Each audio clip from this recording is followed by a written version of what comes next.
Tonight, emergency services under pressure.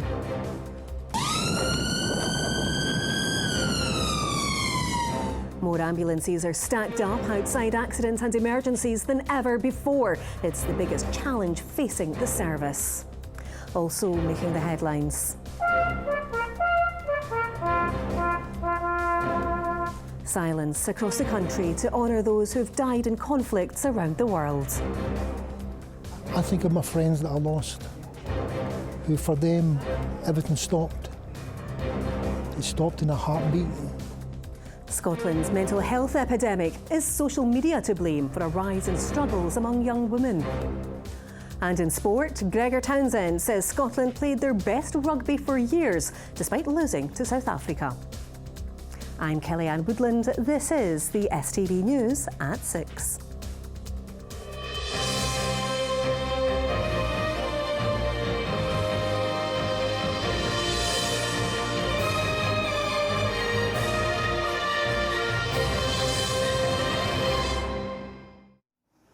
Good evening. The sight of ambulances queued up outside A&E departments because there's no space for patients to be admitted is the biggest challenge facing the service in Scotland, according to the people who run it. They've told their annual review they're working together with hospitals to manage the problem, but the figures for the year so far are getting worse. Well, our senior reporter Gordon Cree has been following this story, and Gordon, a service in big demand. Yes, Kellyanne, this programme has been on air, just under 2 minutes. And in that time, across Scotland, 4 999 calls will have been made to the ambulance service. That's relentless and adds up to more than 1 million emergency calls a year. They're answered within 10 seconds usually, and then if a crew's going out, they'll be dispatched from a station like this one. But the problem is, many of them are spending more and more of their shifts sitting outside hospitals, waiting to get patients in. That means fewer of them available for the next job and potentially more delays. Responding to another emergency, and every second counts. The ambulance service has made big progress in answering 999 calls more quickly, but when they get a patient to hospital, the delays begin. The target from arriving is to get them handed over and the crew ready to move on within 40 minutes. So far this year, the average is 56 minutes. The biggest hold-ups are at Aberdeen Royal Infirmary, where the average turnaround time this year is more than 90 minutes. It was said today by the ambulance service chairman it's not unusual for half the ambulances in Grampian to be queuing at the ARI. We've been working with NHS Grampian for a year in detail about what we can do, and sadly we've not seen the progress we would like to see, which is why we've got this continued focus on reducing hospital turnaround times. It's a similar picture in Ayr, while the target is also being missed at hospitals across the country from Wishaw to Elgin, as well as major sites like the Forth Valley Royal, the Queen Elizabeth University Hospital in Glasgow and Edinburgh Royal Infirmary. But Nine Wells in Dundee does beat the benchmark time. It's important that we learn from the hospitals. I think it was Nine Wells that was referenced as being the hospital that is doing well. So we understand what are causing the delays and working through in a systematic manner to find the right solutions for these hospitals. One of the ways of easing the pressure is finding alternative treatment options. Last year, around 50% of people an ambulance was called for ultimately didn't need one. They were managed without having to go to hospital. Gordon Cree, STV News, Edinburgh. People around Scotland fell silent this morning on Armistice Day to honour those who've died in conflicts around the world. The day is commemorated every year to mark the signing of the Armistice between the Allies and Germany in 1918. Veterans and members of the public gathered at events around the country to remember those who sacrificed their lives. Vanessa Kennedy reports.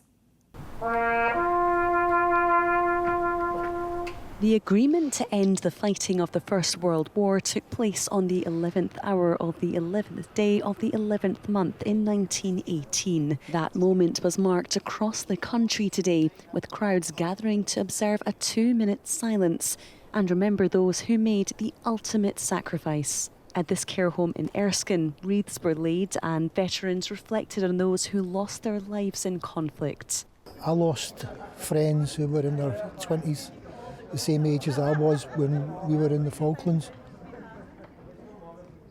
I've had all those years from then to now to raise a family, to become a granddad, to see things that I never thought I'd see, travel.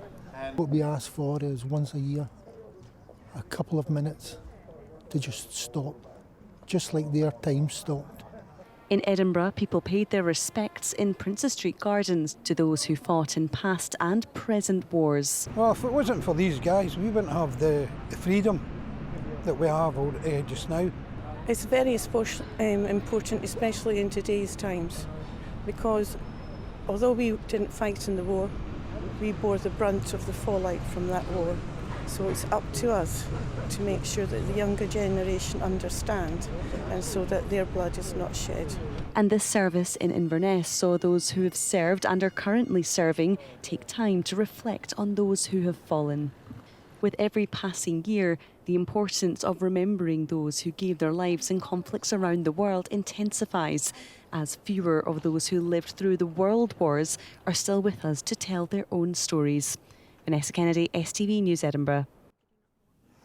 A woman who's struggled with anorexia and anxiety for most of her life has told STV News social media is to blame for a spike in the number of Scots with mental health conditions.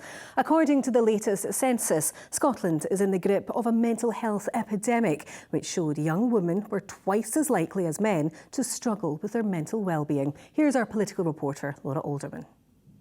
This is probably where my anxiety was at its highest. I was 13.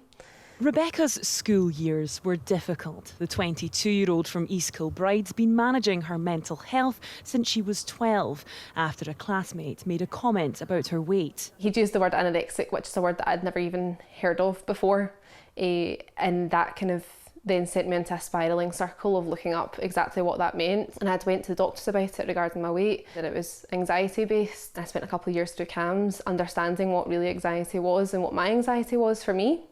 I now know exactly what to do to kind of combat anything that I feel in the morning. And how Rebecca is feeling is not uncommon. Data from the most recent census shows young women are now twice as likely as young men to have a mental health condition. It found the COVID pandemic played a huge part in this spike, but Rebecca says the influence of social media cannot be ignored. Social media is a major thing in today's mental health because it's so vulnerable and everyone is essentially laying their lives out on a screen, and it leaves for so much judgment. A new study found the cost of living crisis is also taking its toll on young women's mental health. Well, young women and girls in particular are cutting back on doing nice things with their friends. They're cutting back on socialising.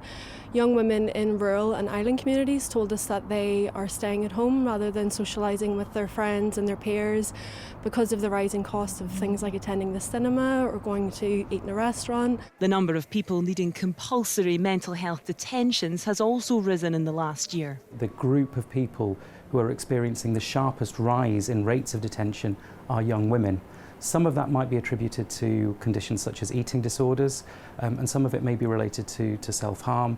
I think what's probably underlying some of this is that we're still working our way through some of the effects of the pandemic. Opposition MSPs say young people are being let down once again. It's easier to talk about mental health, but we've done a great job of encouraging young people to come forward and talk about their mental health, but then we're not backing that up with provision and services, and we're actually seeing the Scottish Government year on year remove funding from mental health. The Scottish Government says it's focused on tackling mental health inequalities through a gendered approach.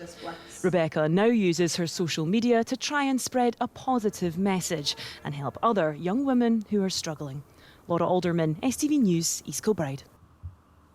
Full compensation for victims of the Post Office Horizon scandal has been delayed by government bureaucracy and only became a priority after an STV drama sparked a national outcry. That was the admission from Kemi Badenoch, who was the minister responsible when the drama Mr Bates versus the Post Office hits our screens. Our Westminster correspondent Paris Gertsayanis joins us now. So Paris, what did she say? Well, Kemi Badenoch barely began her new job as Conservative leader. Today she was giving evidence to the Horizon inquiry about her last job as business secretary responsible for the post office. She says that when she took on that role early last year, she was determined to get payments out faster to sub-postmasters who had their lives ruined by false accusations and faulty software. She claims that the government machine stood in the way, and even today, full and final compensation has still to reach everyone who deserves it.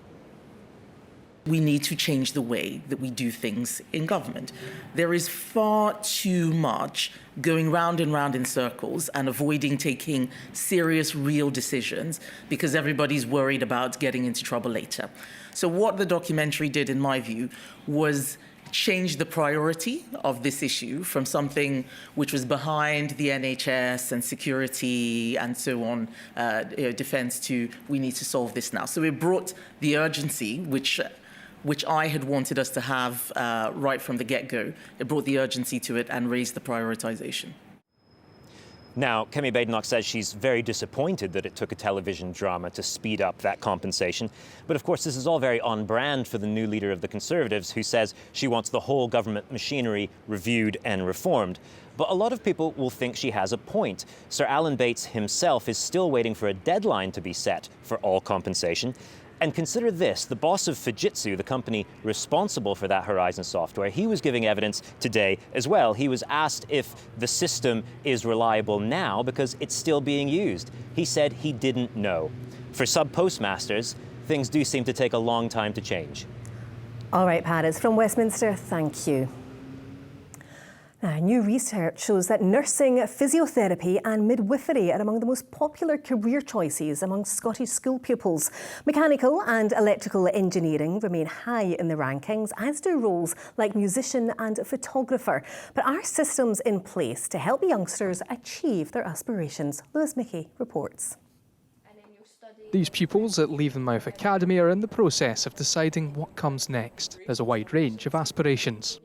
I'm looking to do a scholarship in America, which is based with football, and alongside that I'm getting a 4-year degree of paramedic science. I'm hoping to become a music teacher. I want to go into the police after school. I would like to do PE teaching at university after school. Not totally sure, but I'm looking to be either a beautician or a flight attendant. I want to go to university for environmental geoscience.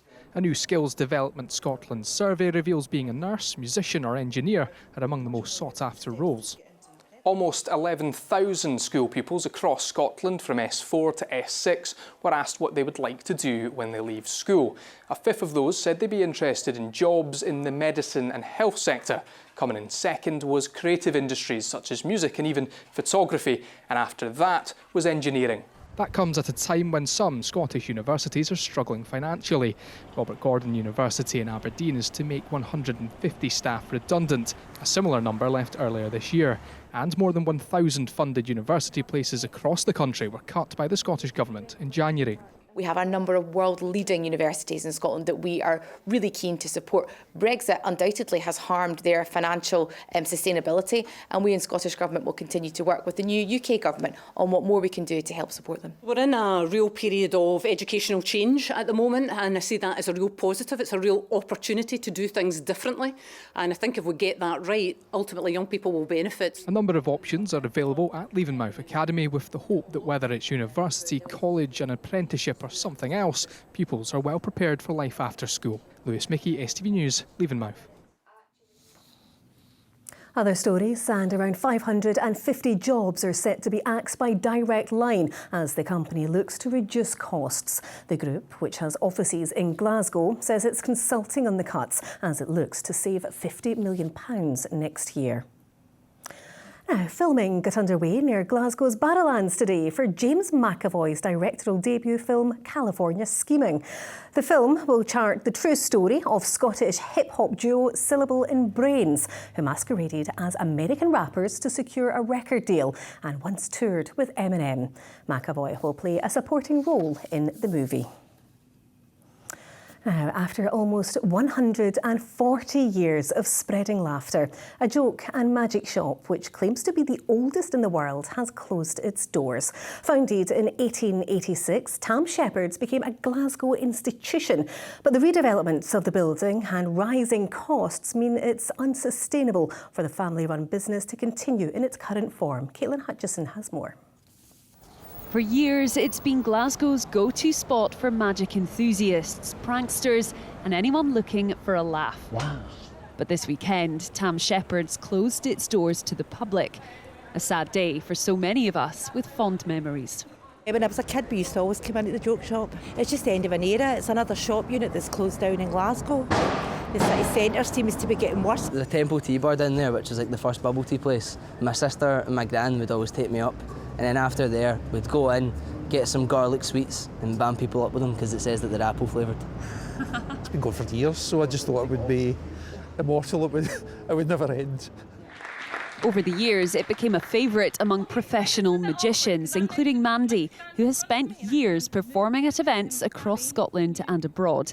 She's been going to Tam Shepards for as long as she can remember. My mum used to take me in when I was a kid, and when I was a teenager going into town, I would sometimes stop in just to say hi and see them all. And it was amazing for young magicians that might not know how to get into magic. They can go in there and they would support them, show them, you know, the best places to learn. And so it's a shame in that sense that young magicians moving forward aren't going to have the same support systems and the same community sort of spirit that I had growing up and a lot of other magicians have had growing up. It's about £6.95, that's pretty good, isn't it?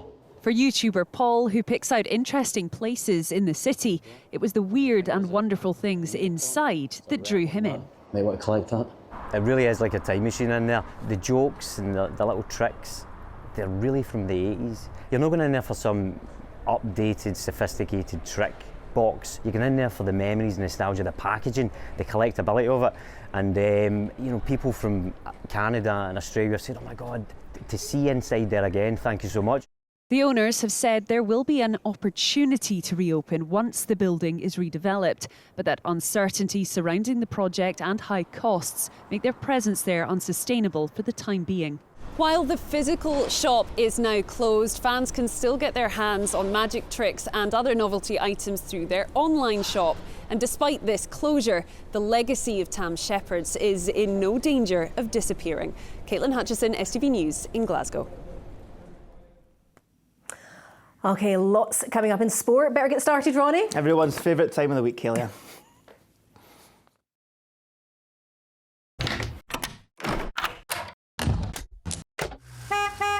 STV Sport, sponsored by the C.R. Smith Black Friday event.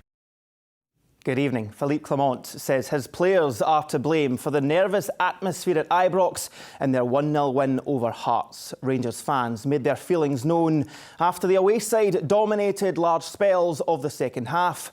But Tynecastle boss Neil Critchley says his players must start turning performances into results. It certainly wasn't pretty, but it was Dessers the difference maker as Rangers saw past Hearts in a nervy encounter. We make the fans nervous by making wrong choices. It's more like that. Because they also see it's only one goal difference and it's only one bad ball that drops wrong or you make one mistake. And Hearts is back in the game. We've had nearly moments, but I don't want us to be a nearly team. People keep saying, oh, good performance, but I don't want that feeling. Good performance is about getting points and winning games, and we should have got something from that game today. Ibrox fell silent before kick-off to commemorate Remembrance Sunday. But soon after, the volume levels went up as Cyril Dessers scored his third goal in as many games to give Rangers the lead inside 10 minutes. The second half, though, belonged to the visitors. Kenneth Vargas denied by the post before Benny Beningame saw his shot go just wide. Craig Gordon was called upon in the dying minutes to keep Hearts in the game, but in the end, despite a tense afternoon, it was Rangers who secured all 3 points. Philippe Clement's men remained third, with Hearts in 11th place. A few hours earlier, Celtic were looking to rejoin Aberdeen at the top of the table as they took on Kilmarnock. Before the match, the minute's silence was cut short by referee Nick Walsh after disruption by sections of the Celtic support. The home side came out the traps flying, creating a number of early chances. This by Marley Watkins, the pick of the bunch, only to be denied by the post. Callum McGregor gave the champions the lead right on the stroke of half-time. Kelly continued to test Kasper Schmeichel in the second half in the Celtic goal, but the Dane was equal to everything. And as he often does this season, Nicholas Kuhn got in on the act to put the game to bed. VAR did have a look at this challenge by Areo Hatate late on in the game, but stuck with the on-field decision of a yellow card. 2-0 the final score. Celtic go top on goal difference, still 9 points ahead of Rangers, whilst Kelly sit 8th. Now, as pressure mounts on Hibs head coach David Gray, he says he understands the anger from supporters and that their performance in the 2-1 defeat to St Mirren was completely unacceptable. The Buddies raced into a 2-0 lead thanks to a double from Conor McMenamin. After Martin Boyle missed a penalty, Nicky Cadden then converted from the spot in injury time.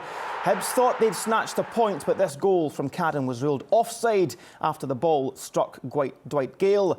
It's now only 1 win in 13 for Gray. To rugby, and 3 players have left the Scotland squad after picking up injuries in the 32-15 loss to South Africa. Glasgow trio Jack Dempsey, Max Williamson and Gregor Brown all drop out, with Alec Hepburn and Johnny Matthews called up as replacements. Despite defeat, head coach Gregor Townsend says his side produced one of their best performances in the past few seasons. Here's Stephen Brown.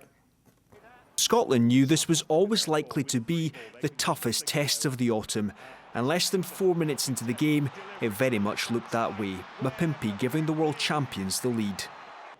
A tough task was made even harder for Scotland. Scott Cummings firstly given a yellow card for dangerous play. Soon though, it was upgraded to a 20-minute red. Scotland did briefly take the lead. In all, Finn Russell would kick 5 penalties in the match. South Africa have plenty of power, but they have plenty of skill too. Willie LaRue with a perfectly executed chip to put Mapimpi through for his second try of the game. The home side looked to have closed the gap to 3 before half-time, Ben White with the try. But a review showed a knock-on, and ultimately it was ruled out. The Springboks' power continued to show, and just before full-time, brute force meant the visitors opened up a 17-point gap. I thought it was one of our best performances the last few seasons. Like performance like that to go up against the world champions is you've got to match, or you've got to bring your own physicality and match their physicality. You've got to work as hard as you've ever worked, and I felt our players did that. We put ourselves in position to score tries. I thought the last bit of execution really let us down today, especially in the finish zone. We didn't walk away with tries that we should have walked away with. So, we've got to take responsibility for that. The game was there to be won and we didn't execute. We've got 2 massive games against Portugal and Australia. You know, they had a massive win against England. So, we've got 2 massive games to front up to and to right the wrongs. Stephen Brown, STV Sport.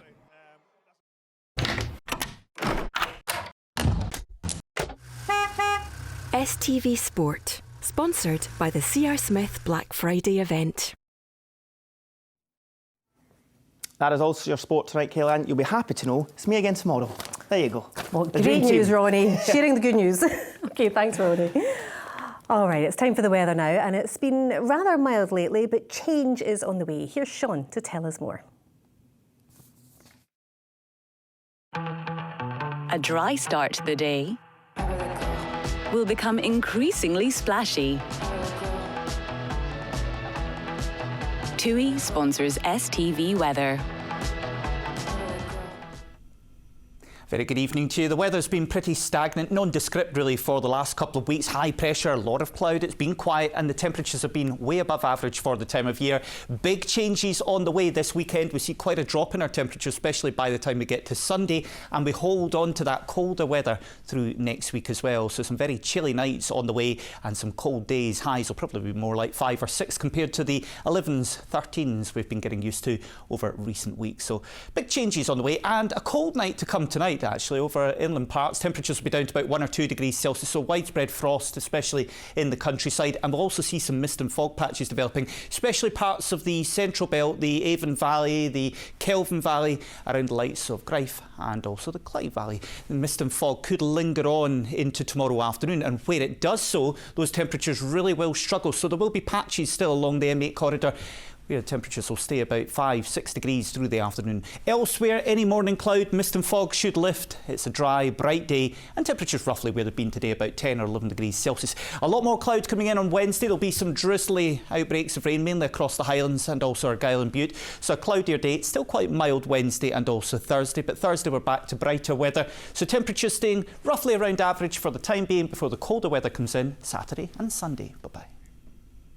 TUI sponsors STV Weather.